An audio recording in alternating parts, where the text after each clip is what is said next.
Good evening, everyone. This is Royce coming at you with yet another Let's Try. Tonight, we have an interesting thing that I found while perusing the food delivery apps because I left home too late to stop at a drive-thru thing.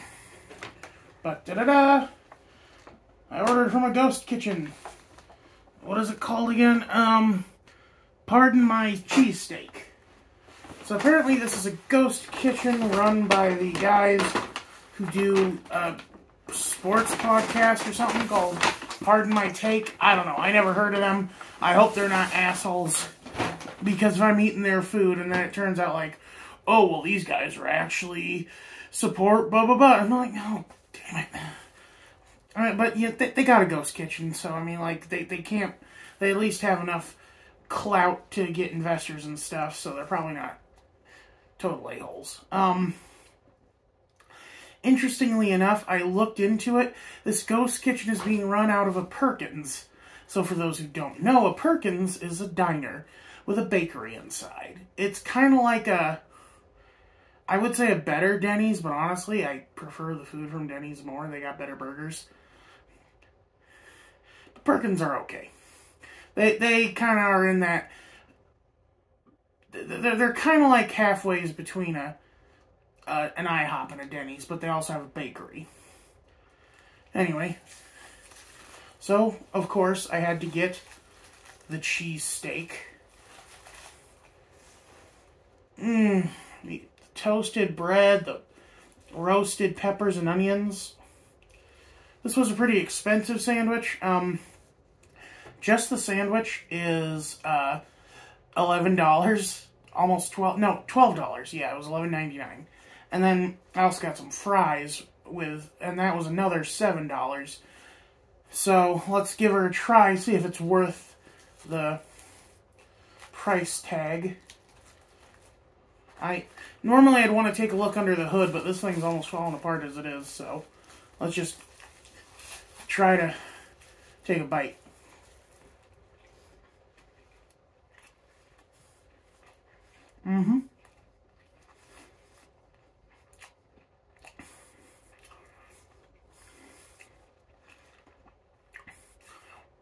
So, unfortunately the steak is kind of bland, but I think that's kind of what you get with these Philly cheesesteaks.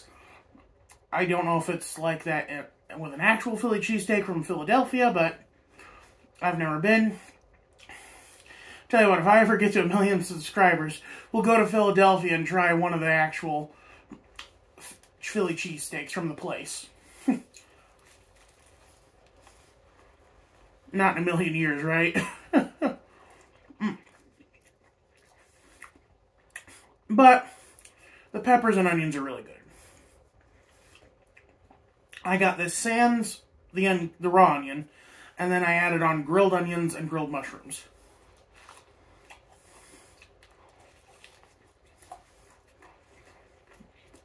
Which added on an extra $1.50 to the $12.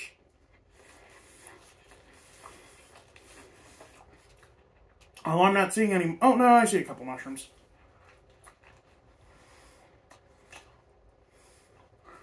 Oh. I have some paper.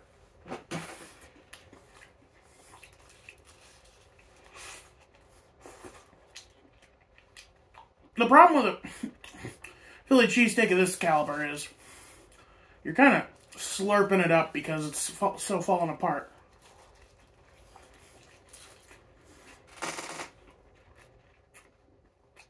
Oh, I hit a really good spot there. Where just like all the juices and oils were coagulate. Well, not coagulate, but you know, like mopping up together.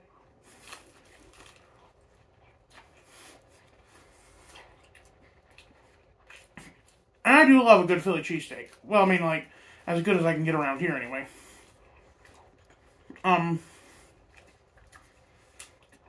The closest we have is Pepper Jack's Grill, which does a decent Philly cheesesteak and has amazing ranch.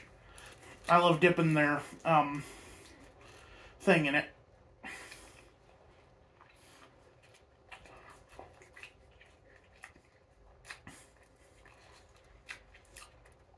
They have a regular ranch, and then they have a spicy ranch, and I get both just to mild out the spicy ranch a little bit. I'm that kind of white.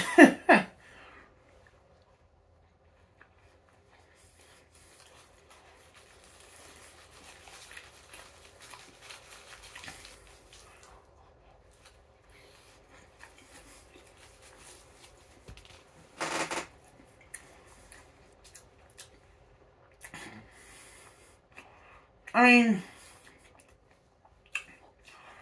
I wouldn't exactly call this a $12 sandwich, but it is pretty good. It's certainly better than a lot of stuff I've gotten at Perkins.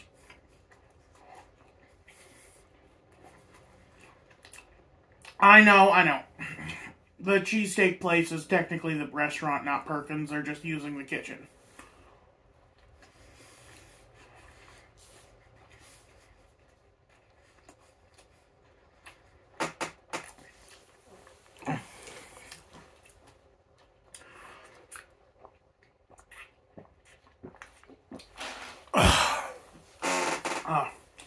Diet Pepsi, worth its weight in gold. Okay. But that's not the only thing I got. Let's try the other thing. Oh! Those cheapskates! I ordered cheese sauce and spicy mayo. Thank you very much.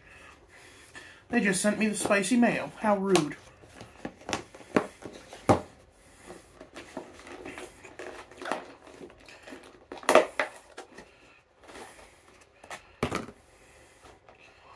And, you know, mayo on fries is nothing new. That's, like, I think it's a common thing in, Europe, actually. Let's give the mayo a taste.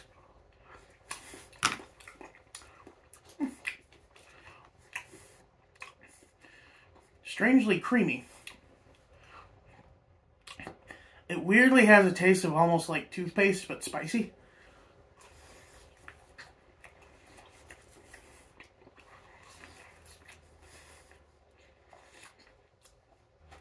The fries are normal, like, diner fries. Nothing to write home about, but they're good. I mean, if you deep fry a potato, it's going to be delicious.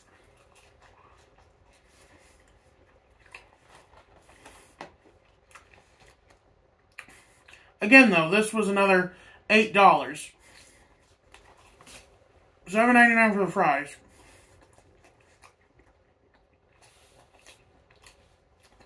$0.50 for the cup of spicy mayo. And then $1 for the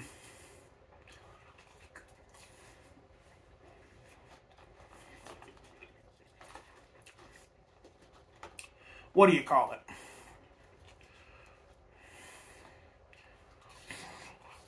Cheese sauce.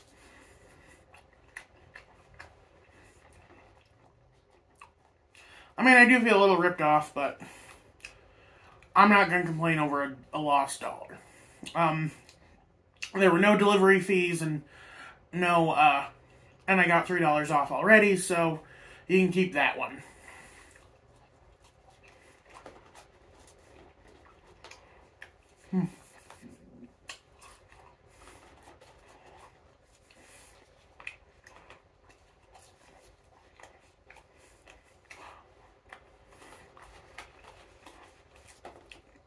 Also, they loaded my bag up with ketchup packets.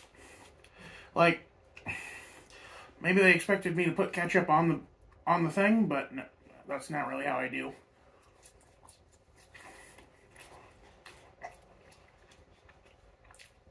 There are only 2 sandwiches that I think ketchup belongs on. A hot dog and a burger. And those are 2 such unique sandwiches that they're usually not even considered sandwiches.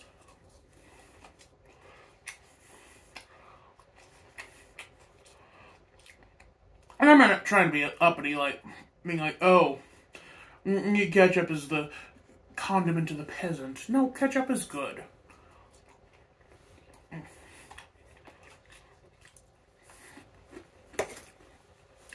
You just don't like it because you had it too much as a kid. And they're Heinz ketchup packets.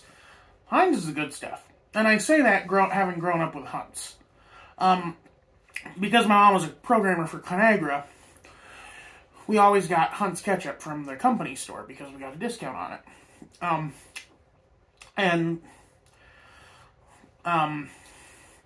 That stuff doesn't have any, or that stuff is kind of like a no sugar added deal, which is dumb.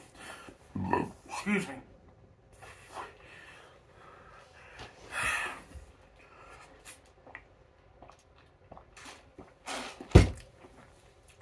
Like, sugar is a necessary part of cooking, whether you want it to be or not. The reason stuff tastes so good is usually because there's sugar in it. Sugar and salt really do work very well together. MSG, it also works really well. But I'm not here to, debate seasoning with you. I'm here to eat food and say how I feel about it. I mean, my hands are covered in grease right now, which isn't a pleasant feeling, and it's hard to wash off. But it was a good sandwich. If you do order it, I will say either wait for it to have a $0 delivery fee or get it for pickup. That way you're not paying for it, because I would much rather waste the 50 cents in gas going to pick up a sandwich than pay Lord knows how much getting someone else to pay to pick it up. And I didn't skimp on tip. For me, 20% is the minimum. Like, it's also kind of the maximum, because that's usually all I can afford, but,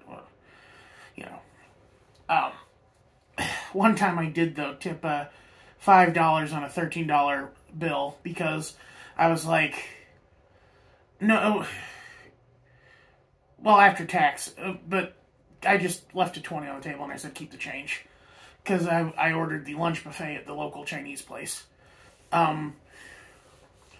Anyway, and like, I don't like cash in general. I prefer a card.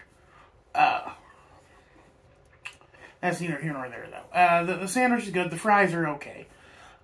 I don't know if they're all run out of Perkins. Like, I'm sure there's some kind of like, oh, it's a global conglomeration, and the people who are running this ghost kitchen are actually also the owners of the international corporation that owns, like, Perkins and Bennigan's or whatever.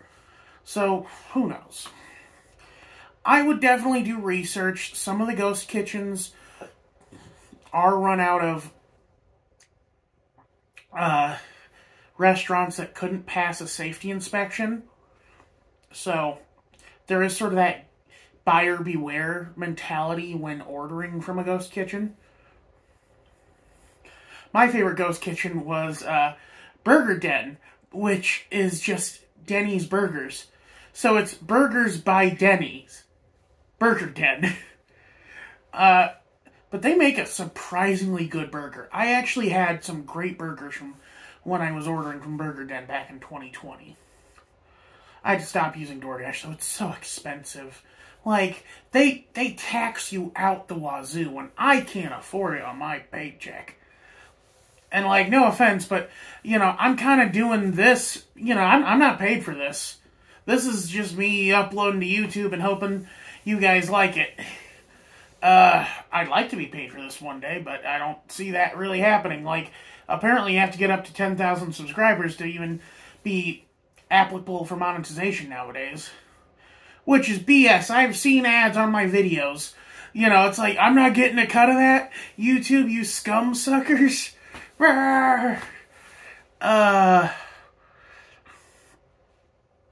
It's whatever. I don't know.